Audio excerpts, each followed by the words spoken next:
Les gens m'ont demandé si j'étais franc-maçon. Mais non, je ne suis pas franc-maçon. C'est vrai que j'ai beaucoup lu la franc-maçonnerie. D'ailleurs, ce matin, je lisais même les constitutions d'Anderson de 1723. C'est du haut niveau. J'ai lu l'enseignement de la Rose-Croix en ligne, hein, à travers leur université en ligne.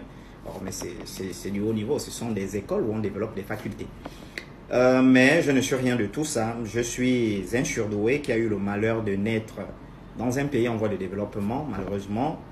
Et voilà, dans d'autres cieux, je serai certainement mon deuxième prix Nobel.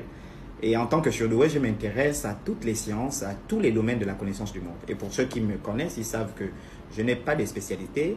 Je suis très autodidacte, j'apprends tout et je comprends tout par moi-même. Et d'ailleurs, dès l'âge de 6 ans, j'avais compris que le monde réel là est régi par des lois, des mystères, il existe des codes. Et donc, j'ai refusé d'être profane. J'avais toujours refusé d'être profane. Et je me suis dit, si je veux connaître ces codes-là, je dois me rapprocher des vieux qui doivent m'apprendre ça. Et c'est partant de là qu'en 2003, j'ai adhéré à ma première secte initiatique. J'avais 8 ans.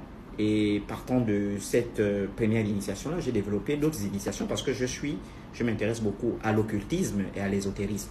Donc, occulte veut dire caché, ésotérisme, les mystères. Et j'ai côtoyé les religions de la mer morte, le judéo-christianisme. J'étais dans les assemblées de Dieu du Gabon. J'ai côtoyé les églises du réveil, mais ils sont tellement vides. La Bible est vide, elle est dépiécée par l'église catholique.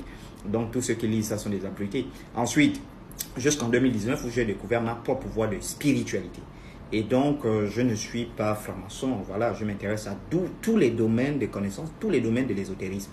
Voilà. Les religions sont des cercles, mais la spiritualité est hors cercle. Voilà.